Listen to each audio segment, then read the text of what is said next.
tous, heureux de vous retrouver pour ce 7e volet du Veilleur sur la muraille, où nous allons étudier la stratégie mise en place au cours des siècles passés pour détruire le fondement du christianisme et établir le dogme de la Trinité. Cette présentation a été réalisée avec l'inspiration de la Bible, de l'histoire, ainsi que d'un ouvrage écrit par Linford Bichy, L'amour de Dieu dans la balance. Je vous invite à prier. Père, merci d'avoir oint ton bien-aimé Fils pour porter de bonnes nouvelles aux malheureux, pour guérir ceux qui ont le cœur brisé, pour proclamer aux captifs la liberté et aux prisonniers la délivrance, pour consoler tous les affligés. Conduis-nous par ton Esprit Saint dans notre investigation. Au nom de Jésus-Christ de Nazareth. Amen. Lorsque l'on fait des recherches concernant l'origine de la Trinité, on découvre que la formulation « un Dieu en 3 personnes » n'a pas été solidement établie, ni sans doute pleinement intégrée à la vie chrétienne et à sa profession de foi, avant la fin du IVe siècle. Pourtant, c'est précisément cette formulation qui a prétendu la première au titre de dogme de la Trinité. Chez les pères apostoliques, on ne trouve rien qui rappellerait même de loin ce point de vue. Cité dans le New Catholic Encyclopedia 1967, tome 14, page 299. Édouard Gibbon, un historien célèbre converti au catholicisme et par la suite au protestantisme, dans sa préface du livre « Histoire du christianisme » de Peter Eckler, écrit « S'il est vrai que le christianisme a triomphé du paganisme, il n'en demeure pas moins que le paganisme a réussi à corrompre le christianisme. L'Église de Rome a remplacé le déisme pur des premiers chrétiens par l'incompréhensible dogme de la Trinité. Pareillement, de nombreuses doctrines païennes inventées par les Égyptiens et idéalisées par Platon ont été adoptées parce que considérées comme dignes de foi. Le premier à mentionner quelque chose qui se rapproche de la Trinité est Théophile d'Antioche, dans ses discours à Autolyque vers l'an 180. Il utilisa le mot « trias » qui signifie « trois » pour désigner Dieu lui-même. Mais c'est Tertullien qui, plus tard, va utiliser le mot « Trinité » pour la première fois et développer pleinement le concept de 3 personnes divines.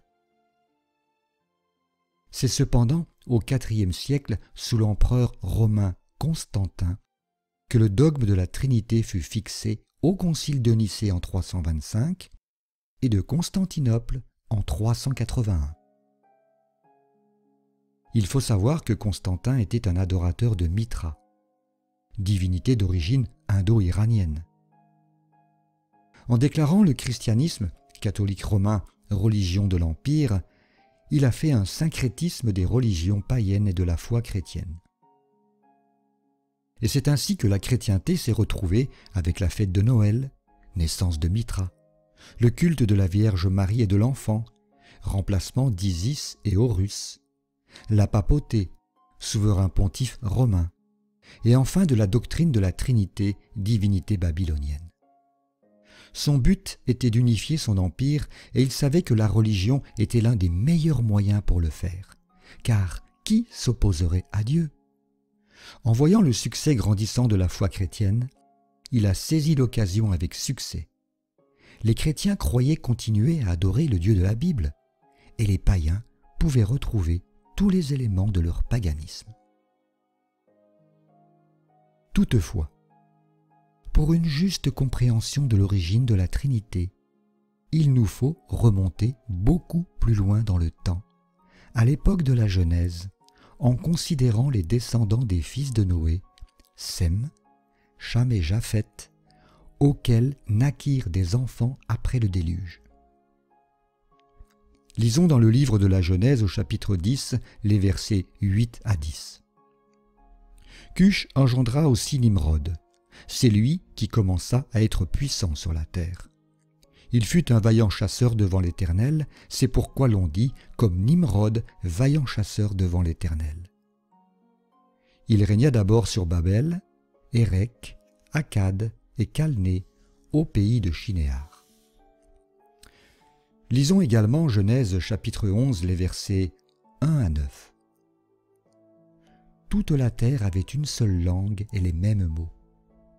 Comme ils étaient partis de l'Orient, ils trouvèrent une plaine au pays de Shinéar et ils y habitèrent. Ils se dirent l'un à l'autre, « Allons, faisons des briques et cuisons-les au feu. » Et la brique leur servit de pierre et leur bitume leur servit de ciment. Ils dirent encore, « Allons, bâtissons-nous une ville et une tour dont le sommet touche au ciel, et faisons-nous un nom, afin que nous ne soyons pas dispersés sur la face de toute la terre. » L'Éternel descendit pour voir la ville et la tour que bâtissaient les fils des hommes. Et l'Éternel dit, « Voici, ils forment un seul peuple et ont tous une même langue, et c'est là ce qu'ils ont entrepris. Maintenant, rien ne les empêcherait de faire tout ce qu'ils auraient projeté. Allons, descendons, et là confondons leur langage, afin qu'ils n'entendent plus la langue les uns des autres. » Et l'Éternel les dispersa loin de là, sur la face de toute la terre, et ils cessèrent de bâtir la ville. C'est pourquoi on l'appela du nom de Babel, car c'est là que l'Éternel confondit le langage de toute la terre, et c'est de là que l'Éternel les dispersa sur la face de toute la terre. Nous voyons ici que, tout comme avant le déluge, les semences de la rébellion étaient à nouveau jetées en terre pour le plus grand malheur de l'humanité. Nimrod était donc le petit-fils de Cham. Il est le premier homme de la Bible qui assuma le titre de roi. Il construit son propre royaume sans reconnaissance du Dieu des cieux. La première ville de son royaume était Babel ou Babylone. Il va développer un autre système d'adoration totalement opposé à ce que Dieu demande. Il choisit de se focaliser sur la puissance plutôt que sur le caractère. Il apprit au peuple à regarder à soi-même. Il créa une focalisation sur un dirigeant de territoire possédant des biens tangibles comme des récoltes, des terres et des bâtiments. Il brisa complètement l'image de Dieu dans la relation homme-femme. Il épousa sa mère. Lorsque Nimrod mourut, sa femme mère, Sémiramis, déclara que Nimrod était à présent incarné dans le soleil et était leur protecteur et leur bienfaiteur. Sémiramis devint le lien entre le monde physique et le monde spirituel. C'est pour cette raison qu'elle reçut le titre « Reine du ciel », Jérémie 7, verset 18. Un contact avec elle était la porte pour accéder à la protection et à la puissance de Nimrod. Ce système d'adoration prospéra et les systèmes d'adoration du soleil se mirent en place dans de nombreuses parties du monde connues de l'époque.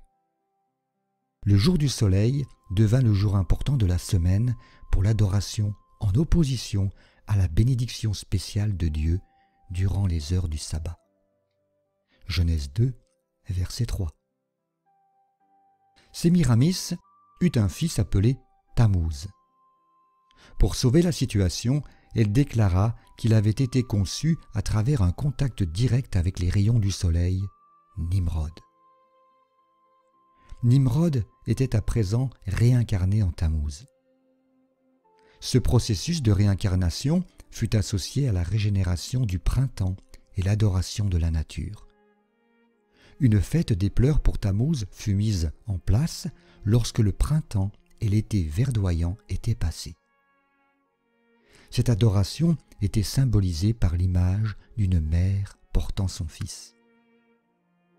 Ézéchiel 8, verset 14 nous dit « et il me conduisit à l'entrée de la porte de la maison de l'Éternel, du côté du septentrion. Et voici, il y avait là des femmes assises qui pleuraient Tammuz. Par Sémiramis, la doctrine de l'immortalité de l'âme prit racine. La déification de l'humanité en la personne de Nimrod, l'adoration de la puissance et la pratique de divers rituels pour faire venir la pluie et assurer la fertilité devinrent partie intégrante des mystères babyloniens. Sémiramis était devenu le portail pour accéder à la puissance de Nimrod. Voyez-vous, le système d'adoration babylonien tournait autour d'un concept de 3 personnes mystérieusement liées.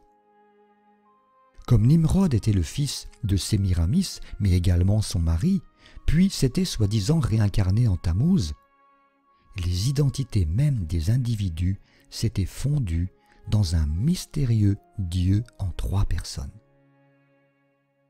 Tout cela est complètement opposé à l'adoration du Dieu du ciel.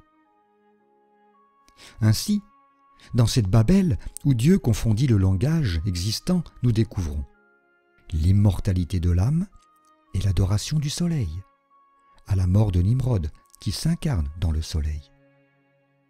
Le processus de la réincarnation, Nimrod réincarné en Tammuz, et un mystérieux Dieu en 3 personnes, Nimrod, Sémiramis, Tammuz.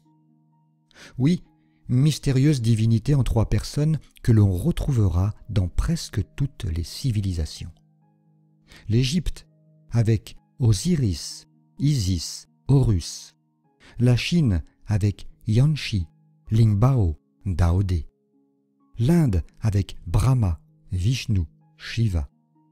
La Grèce avec Zeus, Poséidon, Hadès.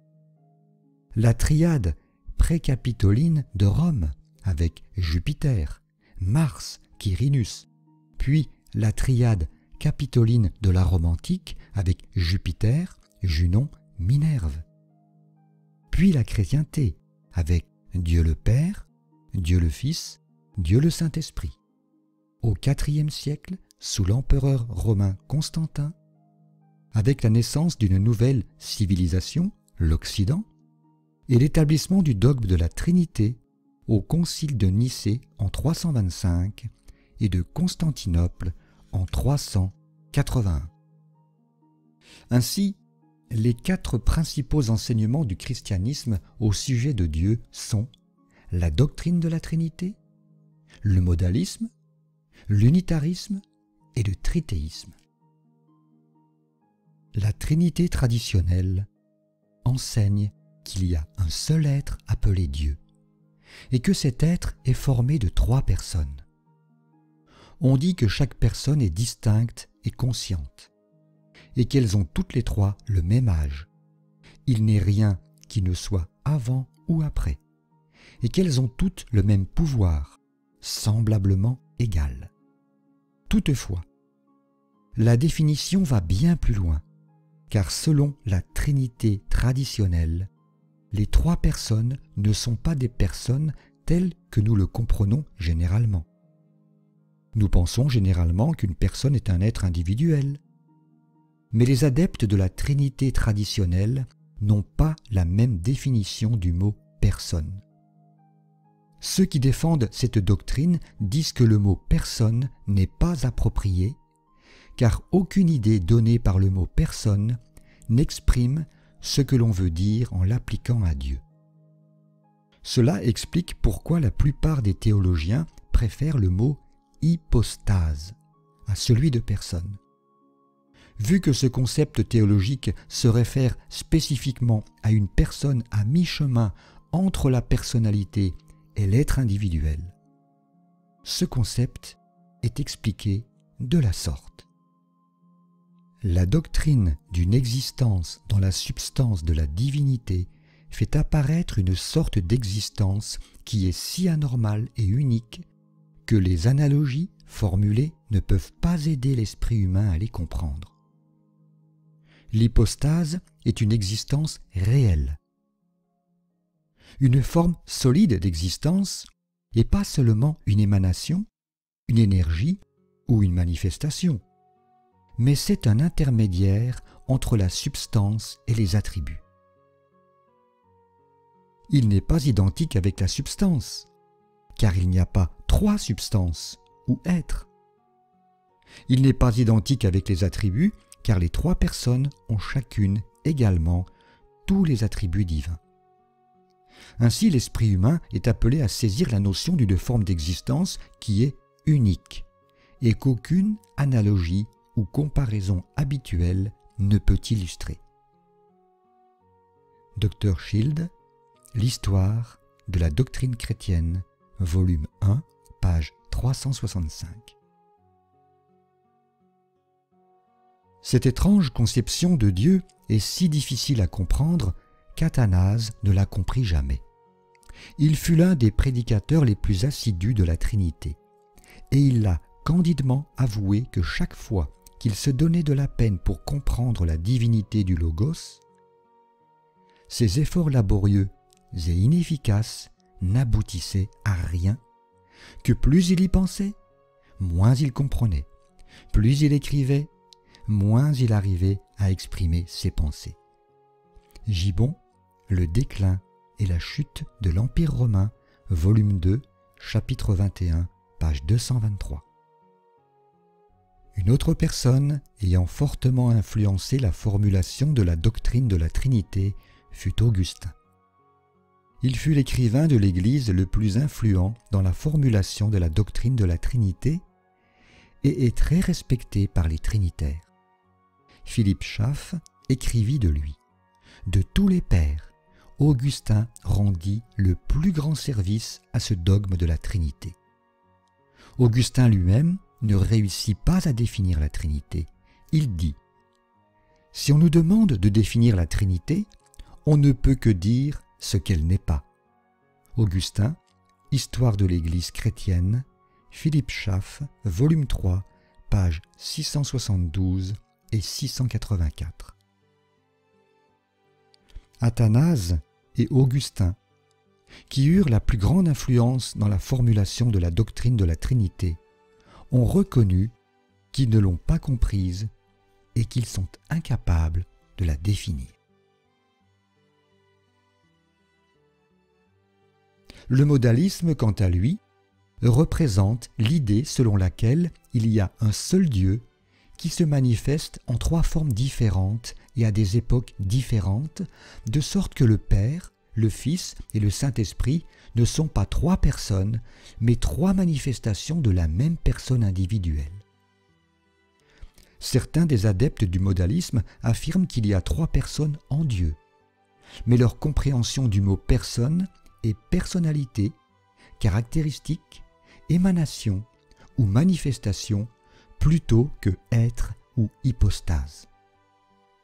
D'après ce concept, il n'y a en réalité pas de Fils de Dieu. Le seul concept d'un Fils de Dieu se limite à un Dieu révélant une manifestation de lui-même et prétendant être son propre Fils.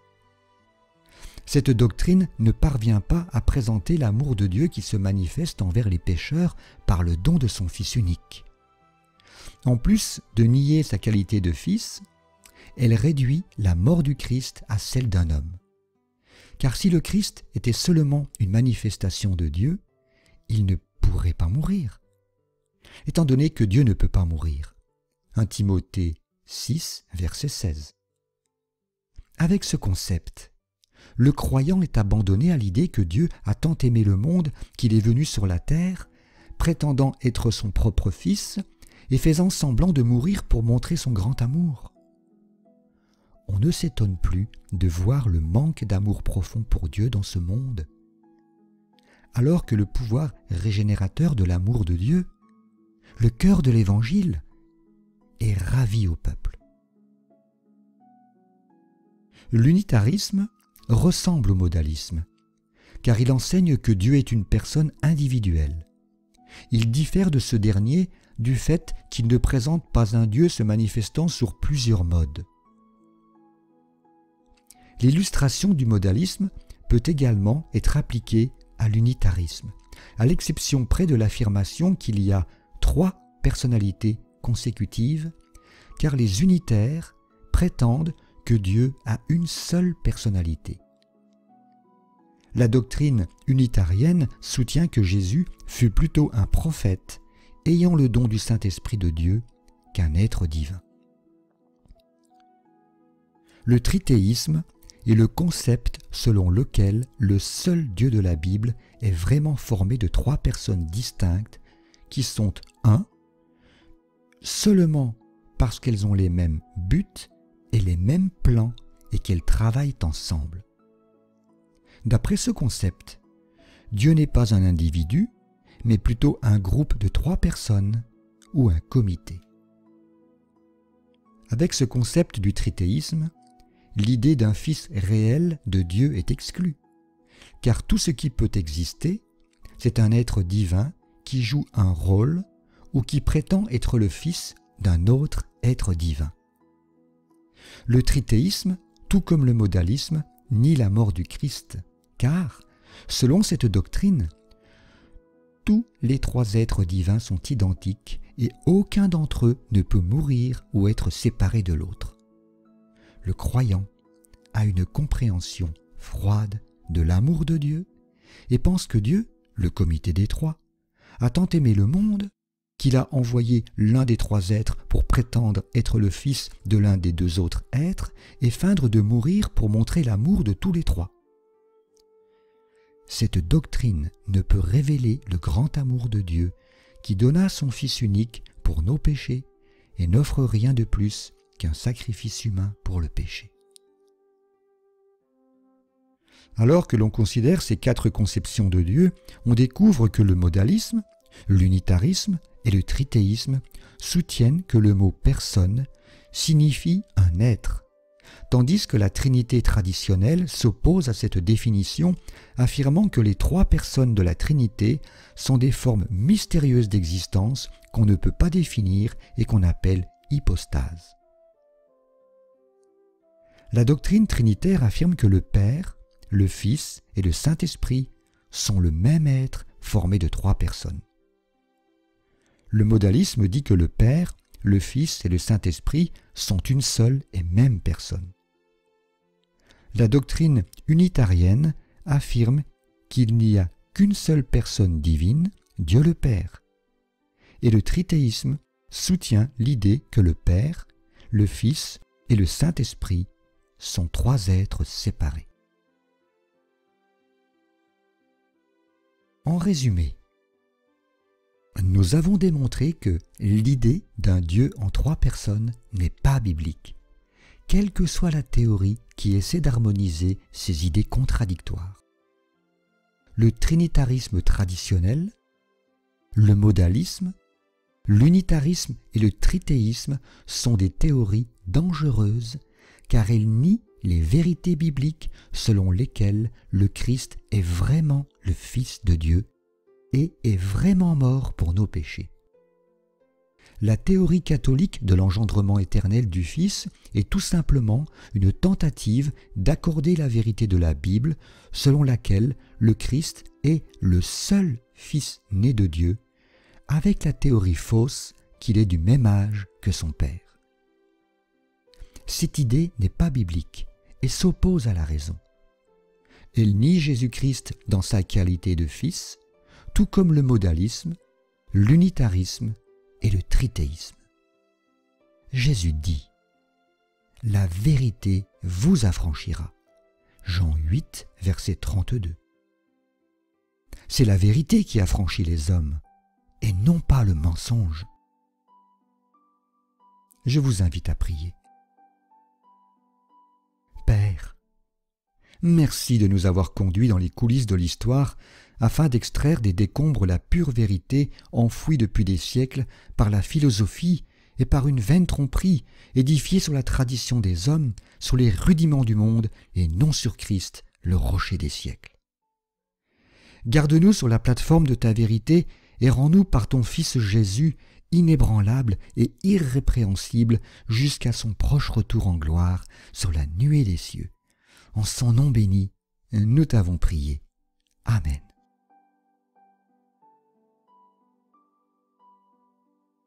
Chères auditrices, chers auditeurs, rappelez-vous qu'aucun de nous ne peut être en sécurité en acceptant un mensonge, quelle que soit sa sincérité.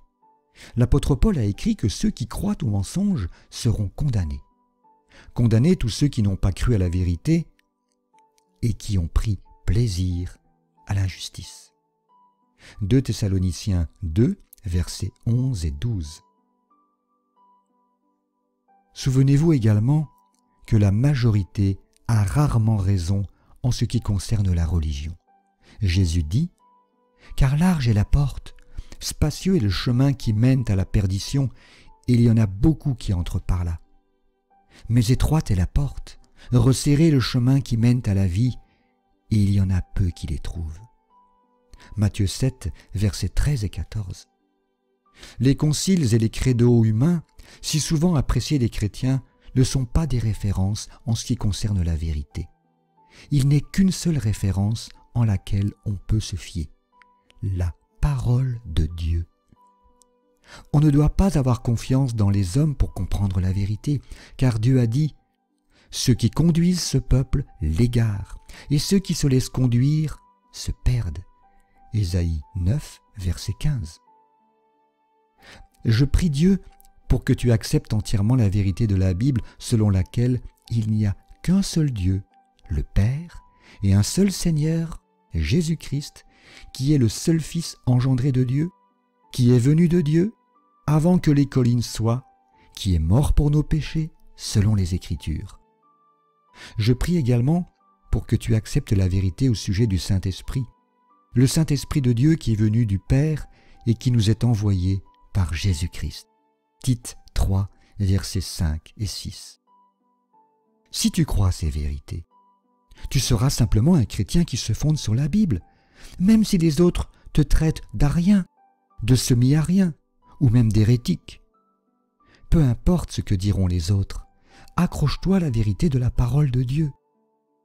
Les hommes ont appelé Paul une peste qui excite des divisions parmi tous les Juifs du monde, qui est chef de la secte des Nazaréens.